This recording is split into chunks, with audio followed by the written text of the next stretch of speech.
আসসালামু আলাইকুম প্রিয় বাচ্চা কাচ্চারা, আশা করি সবাই ভালো আছো, সুস্থ আছো। আমাদের আজকের ক্লাসের টপিক হচ্ছে বর্জ্য ও নিষ্কাশন অধ্যায়ে আলিম স্যারের এক্সট্রা ইনফো।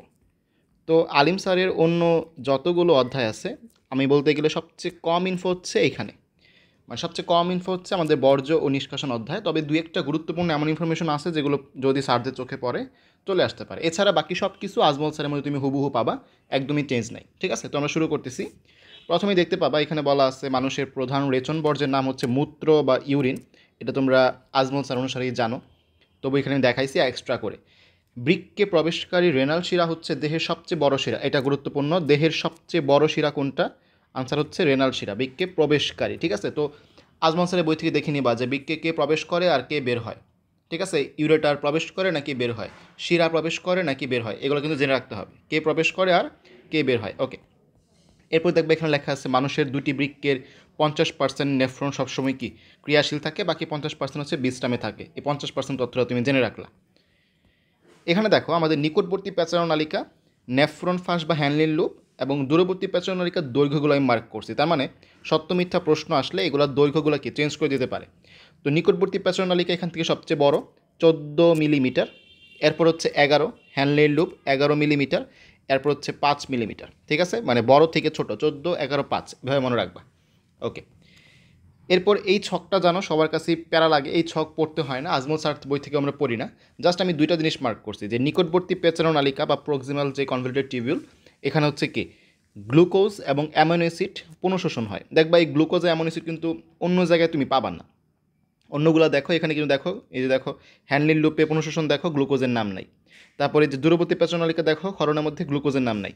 তারপর সংগ্রাম নালিকার মধ্যে দেখো গ্লুকোজের নাম নাই। তার মানে গ্লুকোজ একমাত্র কোন জায়গায় আছে? এই নিকটবর্তী পেঁচানো নালিকা। তো যেহেতু এটা ইউনিক জিনিস, অন্য কোনো জায়গায় নাই, তাই এই জায়গা থেকে আমি বলতেছি এটা পড়ার জন্য। গ্লুকোজ এবং অ্যামিনো অ্যাসিড কোথায় পুনঃশোষিত হয়? আনসার হচ্ছে নিকটবর্তী পেঁচানো নালিকা। এটা থেকে কিন্তু অনুসরণী এমসিকিউ আছে। ঠিক আছে, এখানে আমরা বৃক্ষের কাজের মধ্যে এনজাইম নিঃসরণ নামে একটা পয়েন্ট পাবো, এটা খুবই গুরুত্বপূর্ণ, এটা পড়তে হবে। যে বৃক্ষ থেকে রেনিন নামক এনজাইম নিঃসৃত হয়। রেনিন এনজাইম দেহে অ্যালডোস্টেরনের মাত্রা নিয়ন্ত্রণ করে। আমরা জানি অ্যালডোস্টেরন কী করে, সোডিয়ামের মাত্রা নিয়ন্ত্রণ করে, তাই না? সামনে পাবো। আরেকটা পড়া আছে গ্লাইকোনিওজেনেসিস বা গ্লুকোনিওজেনেসিস। গ্লুকোনিওজেনেসিস এই জিনিসটা খুবই গুরুত্বপূর্ণ। দীর্ঘ সময় অনাহারে থাকলে, মানে হচ্ছে লং টাইম যখন ফাস্টিং, এটাকে বলা হয়েছে প্রোলং ফাস্টিং। ঠিক আছে, তো এই ফাস্টিংয়ের সময় বৃক্ক গ্লাইকোনিওজেনেসিস বা গ্লুকোনিওজেনেসিস প্রক্রিয়ায় প্রোটিন ও লিপিড থেকে শর্করা উৎপন্ন করে। এ সময় বৃক্ক প্রায় 20% গ্লুকোজ সরবরাহ করতে পারে। তো বলতে পারে যে অনাহারে থাকলে নিচের কোন অঙ্গটি গ্লুকোজ সরবরাহ করতে পারে? আনসার কী হবে? বৃক্ক। কত পার্সেন্ট? 20%। কোন প্রক্রিয়ায়? গ্লুকোনিওজেনেসিস। এটা কিন্তু আমাদের মেডিকেলে, আমরা যারা হচ্ছে মেডিকেলে পড়ি তাদের কিন্তু আমাদের সিলেবাসে এটা আছে, পড়ার মধ্যে আছে। ঠিক আছে, তো এটা কিন্তু গুরুত্বপূর্ণ, জানতে হবে। ওকে, মানুষের রেচনতন্ত্রের যে বিভিন্ন অংশ এখানে লিখছে, রেচন নালী বা হচ্ছে ইউরেটার, এটার বাংলা অনেকে আমরা জানি না। বাংলা হচ্ছে গবিনী, বাকি সব পড়া আজমল স্যারের বই থেকে পড়লেই হবে। জাস্ট বাংলাটা এখান থেকে জানবা। ইউরেটার বাংলা হচ্ছে রেচন নালী বা গবিনী। ঠিক আছে, এছাড়া বাকি সব কিছু আজমল স্যারের বই আছে। মানুষের প্রধান নাইট্রোজেন গঠিত রেচন বর্জ্যগুলোর নাম জেনে রাখবা। Urea, uric acid, ammonia, creatinine. এর মধ্যে ইউরিয়ার পরিমাণ সবচেয়ে বেশি। এই সংখ্যাটা আজমল স্যারের বইও আছে, আমি এখানে আলাদা করে ফোকাস করলাম আর কি, গুরুত্বপূর্ণ তাই। অর্নিথিন চক্র, এটা আজমল স্যার দেখবো নতুন একটা এই যেরকম ছক দিয়েছে, চার্ট দিয়েছে, ওইখান থেকে পড়বা আজমল স্যার নতুন এডিশনে, আমি তোমাদের ছবি দিয়ে রাখছি। আর এখান থেকে পড়বা যে অর্নিথিন চক্র হচ্ছে 5টি ধারাবাহিক বিক্রিয়া ঘটে। কয়টি ধারাবাহিক বিক্রিয়া? 5টি। প্রথম 2টি মাইটোকন্ড্রিয়ার মেট্রিক্সে, অন্যগুলো কোষের সাইটোপ্লাজমে। তাহলে প্রথম 2টি কোথায়? মাইটোকন্ড্রিয়া মেট্রিক্সে। অন্যগুলো কোথায়? সাইটোপ্লাজমে। ঠিক আছে, মাইটোকন্ড্রিয়া মেট্রিক্স না দিয়ে কি পৃষ্ঠি দিয়ে দিতে পারে। ঠিক আছে, এগুলো খেয়াল রাখবা যে চেঞ্জ করলে কোন জায়গায় করতে পারে। ওকে, মূত্র তৈরির প্রক্রিয়ার মধ্যে দেখবা যে দেহের সকল রক্ত ছাকনের জন্য 4 থেকে 5 মিনিটে একবার বৃক্ক অতিক্রম করে। এরকম কিন্তু আরেকটা ইনফো আমরা রক্ত অধ্যায়ে পাইছিলাম যে লোহিত রক্তকণিকা সারা দেহে কি 60 সেকেন্ড বা 1 মিনিটে পুরো দেহটা ভ্রমণ করে। আর দেহের সকল রক্ত ছাকনের জন্য 4 থেকে 5 মিনিটে একবার বৃক্ক অতিক্রম করে। ঠিক আছে, প্রতিদিন 2টি বৃক্ক প্রায় 170 লিটার রক্ত পরিশোধন করে, এগুলো জানতে হবে। এছাড়া এখানে আর কোনো এক্সট্রা ইনফো নাই। মূত্র থেকে এই পড়াগুলো আমাদের জানতে হবে। দেহে দৈনিক স্বাভাবিকের চেয়ে অতিরিক্ত মূত্র যে তৈরি হয় তার নাম হচ্ছে পলিউরিয়া। পলি মানে কি বেশি। কত? যদি 2.5 লিটারের বেশি হয়। আমরা জানি নর্মালি হচ্ছে কত, 1.5 থেকে 2.5 লিটার, মানে হচ্ছে এটা হচ্ছে নর্মাল পরিমাণ, নর্মাল পরিমাণ মূত্র।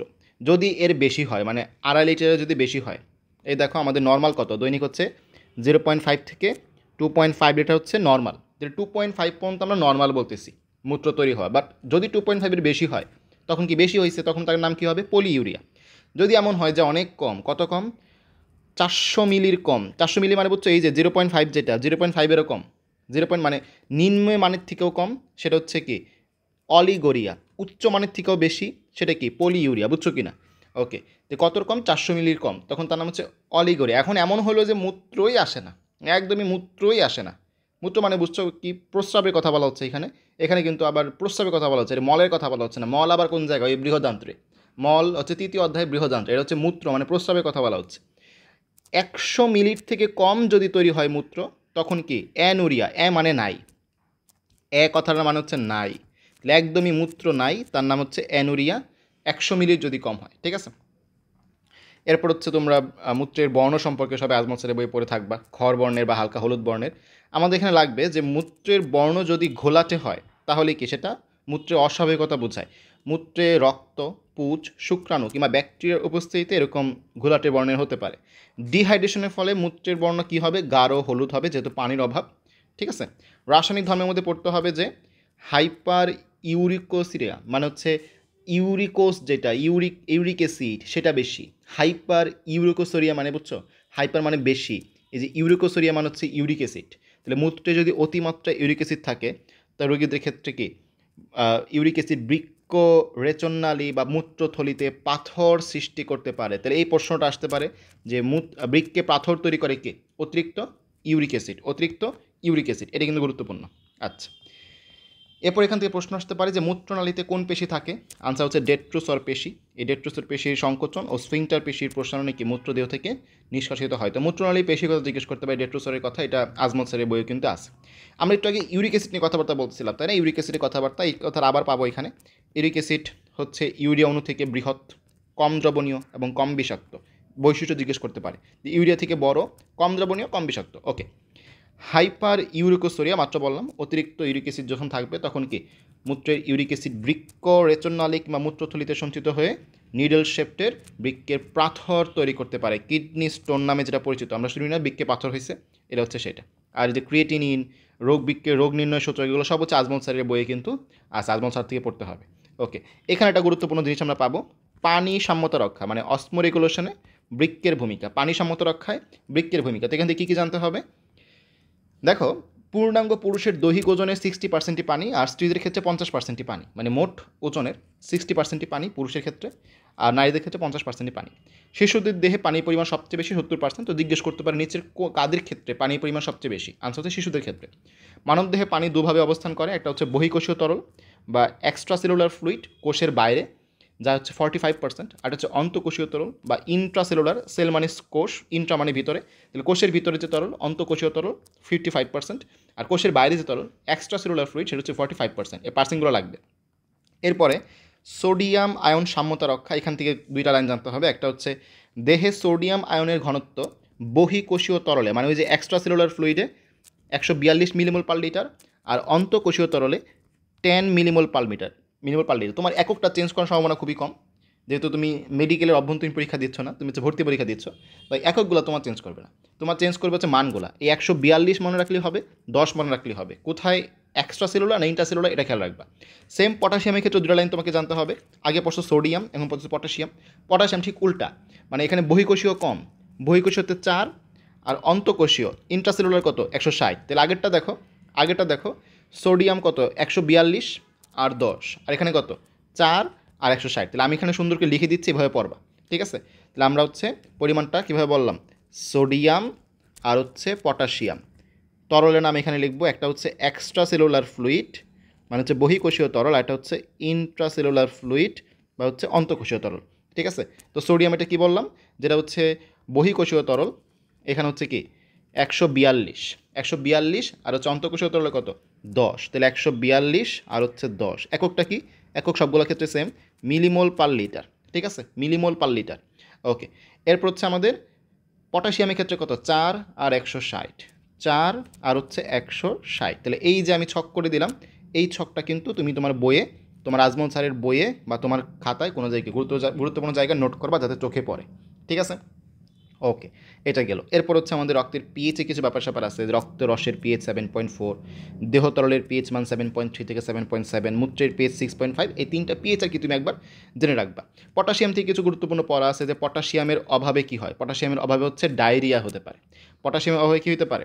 ডায়রিয়া হতে পারে এবং পেশি দুর্বলতা দেখা যায়। পটাশিয়ামের অভাবে ডায়রিয়া এবং পেশি দুর্বলতা দেখা যায়। এবং যদি বেশি হয়, এটা তো বললাম পটাশিয়ামের অভাবে, যদি পটাশিয়াম বেশি হয়ে যায় তো এই ক্ষেত্রে এবং স্বল্পতা দুই ক্ষেত্রেই তোমার হচ্ছে হৃদরোগ হতে পারে। মানে বিষয়টা হচ্ছে এরকম যে পটাশিয়াম বেশি হইলেও সমস্যা, পটাশিয়াম কম হইলেও সমস্যা। ঠিক আছে, পটাশিয়াম বেশি হইলেও সমস্যা, পটাশিয়াম কি কম হইলেও সমস্যা। যদি এমন হয় যে কম অভাব, তখন ডায়রিয়া আর পেশি দুর্বল দেখা যায়। আর যদি এমন হয় পটাশিয়াম বেশি কম যে কোনো একটা, তখন কি হৃদরোগ সৃষ্টি হতে পারে। ঠিক আছে, ওকে। এরপর আমরা যাচ্ছি বৃক্কের তাৎক্ষণিক বিকল। এখানে দেখবা যে বৃক্ক শরীরে একটি গুরুত্বপূর্ণ অঙ্গ, এটা দেখে ছাকন যন্ত্র বলা হয়। তো এটা তোমাকে জানতে হবে দেহের ছাকন যন্ত্র কোনটা। ছাকন যন্ত্র কোনটা? আনসার হচ্ছে বৃক্ক। ঠিক আছে, এরপর এখানে বৃক্কের কিছু রোগের নাম লেখা আছে, তুমি একবার রিডিং দিয়ে রাখবে। এখানে বৃক্কের যে রোগের নামগুলো আছে এগুলো আজমল স্যারের বইও আছে, বাট তুমি এখান থেকে একবার রিডিং দিয়ে রাখবা যে এগুলো যে বৃক্কের রোগ তুমি যাতে বুঝো। আচ্ছা, ওকে। এরপরে দেখবা বৃক্কের তাৎক্ষণিক বিকলের কারণগুলো হেডলাইন আমাদের জানতে হবে। এখান থেকে হেডলাইনগুলো পড়বা, হেডলাইনগুলো বেশি গুরুত্বপূর্ণ। কী কী হেডলাইন? প্রি রেনাল কিছু কারণ, মানে বৃক্কে যদি রক্ত প্রবাহ কমে যায়, বৃক্ক যদি নষ্ট হয়ে যায়, অথবা যদি মূত্রথলিতে কোনো বাধা হয়। ঠিক আছে, এই তিনটা হেডলাইন তুমি আগে দেখবা। বৃক্ষের তাৎক্ষণিক বিকল নির্ণয়ের জন্য কী কী পরীক্ষা আছে? বৃক্ক বিকল হলে রক্তে ইউরিয়া ও ক্রিয়েটিনের মাত্রা বেড়ে যায়। কোনটা বেড়ে যায়, এটা কমে যায় বুঝতে হবে। রক্তে আয়নের মাত্রা অস্বাভাবিকভাবে বেড়ে যায় বা কমে যায়, মানে পটাশিয়াম এবং সোডিয়াম আয়ন। আরবিসির পরিমাণ কমে যায়, এই অবস্থাকে অ্যানিমিয়া বলে। কারণ আমরা জানি বৃক্কে কী হয়, এরিথ্রোপয়েটিন হরমোনটা কি তৈরি হয়। এই এরিথ্রোপয়েটিন হরমোন হচ্ছে কি বোন মেরুতে গিয়ে আরবিসি তৈরি করে। তো যেহেতু যদি বৃক্ক বিকল হয়ে যায়, বৃক্ক যদি সমস্যা হয়, সেক্ষেত্রে এরিথ্রোপয়েটিন হরমোনটা তৈরি হয় না, সেক্ষেত্রে কি রক্তকণিকাও তৈরি হয়, কমে যায়, যাকে আমরা বলেছি অ্যানিমিয়া। বুঝতে পারছো কিনা? মূত্রের পরিমাণ কমে যায়, 0.5 মিলিলিটার থেকে কমে যায়, তো এটাকে আমরা বলেছি কি অলিগোরিয়া বলি। তো এই জিনিসটা খেয়াল রাখতে হবে যে বেশিরভাগ জিনিসই কি কমে যাচ্ছে, কিছু জিনিস বেড়ে যাচ্ছে। যেমন হচ্ছে লোহিত রক্তকণি কমে যাচ্ছে, মূত্র পরিমাণ কমে যাচ্ছে, আয়ন কমে যায় বা বেড়ে যায়, কিন্তু ইউরিয়া এবং ক্রিয়েটিনের মাত্রা বেড়ে যায়। এটা খেয়াল রাখতে হবে। এই জায়গাটা হচ্ছে 5 স্টার। ঠিক আছে, এটা হচ্ছে 5 স্টার। ওকে। বৃক্ক ও ডায়ালাইসিস খেয়াল করো সবাই। রক্তের রেচন বর্জ্যের বৃদ্ধি পাওয়াকে বলা হয় অ্যাজোটিমিয়া। রেচন বর্জ্য কিন্তু, হ্যাঁ, রেচন বর্জ্যের বৃদ্ধি পাওয়াকে বলা হয় অ্যাজোটিমিয়া।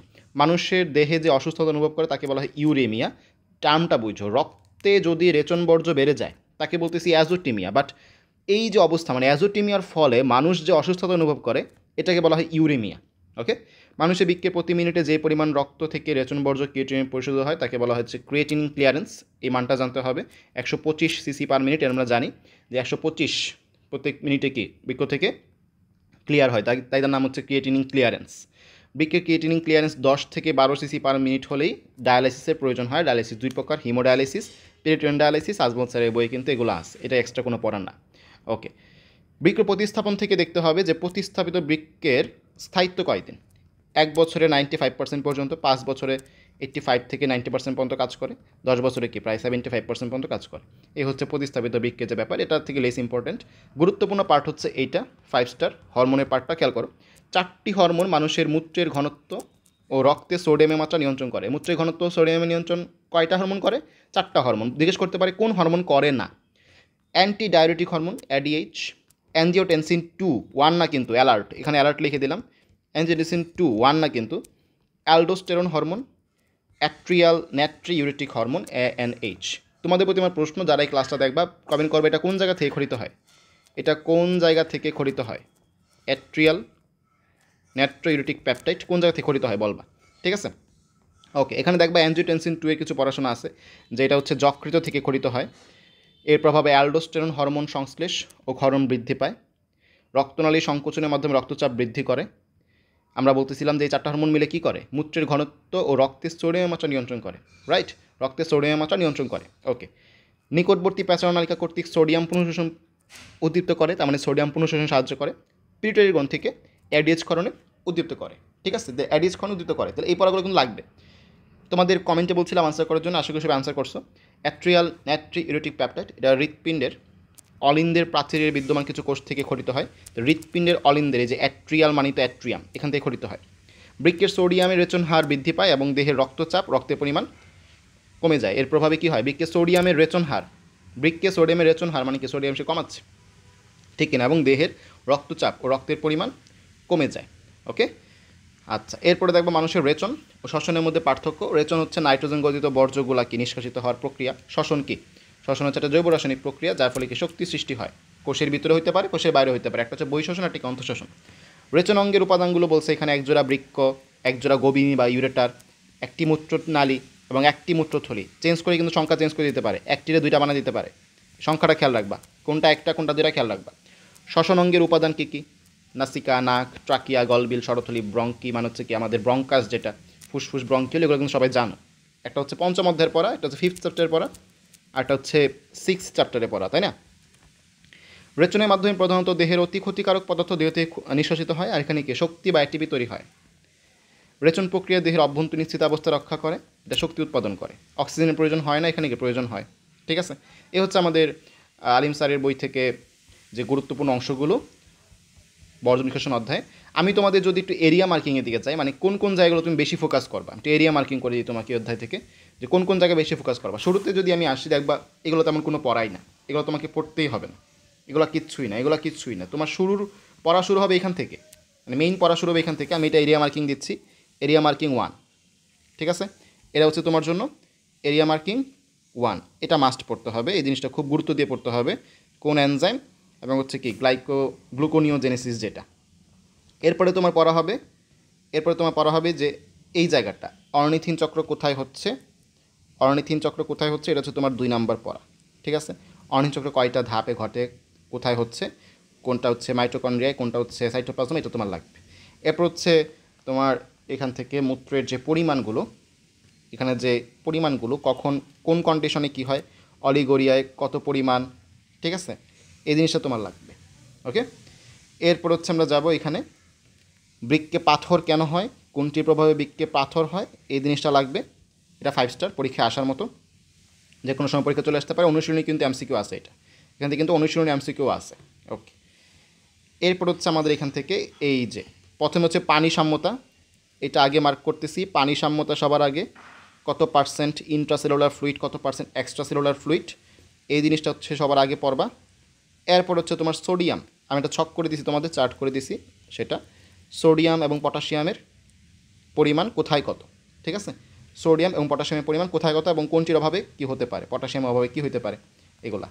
ওকে, এরপরে চলে যাবা তোমরা এই যে সবচেয়ে গুরুত্বপূর্ণ অংশ, বৃক্কের তাৎক্ষণিক বিকল নির্ণয়ে কোনটা বেড়ে যায় কোনটা কমে যায়, কোনটা বেড়ে যায় এবং কোনটা কমে যায়, ঠিক আছে? কোনটা বেড়ে যায় এবং কোনটা কমে যায়। এরপরে আসবা হচ্ছে এখানে ক্রিয়েটিনিন ক্লিয়ারেন্সের মান কত, কখন ডায়ালাইসিসের প্রয়োজন হয়, এটা হচ্ছে এরিয়া মার্কিং আরেকটা অংশ। ওকে, এরপরে হচ্ছে আমাদের লাস্ট এখান থেকে এই যে 4টা হরমোনের নাম সবার আগে পড়বা। সবার আগে হচ্ছে নাম, যে কী কী হরমোন হচ্ছে এখানে কাজ করে। এরপরে হচ্ছে অ্যানজিওটেনসিন 2 এর কাজ, এবং হচ্ছে এরপরে ANH বা অ্যাট্রিয়াল নেট্রিওটিক হরমোন, এইটার যে কাজ, ঠিক আছে? এটা আসলে কী করে, এটার প্রভাব কেমন, এই হচ্ছে আমাদের পড়াশোনা, ঠিক আছে? তাহলে আমি যেগুলো এরিয়া মার্কিং করে দিয়েছি এগুলো ভালো মতো গুরুত্ব দিবা, দেখবা কমন পড়ে যাবে ইনশাআল্লাহ, ছক তো পড়বাই। ওকে, আসসালামু আলাইকুম।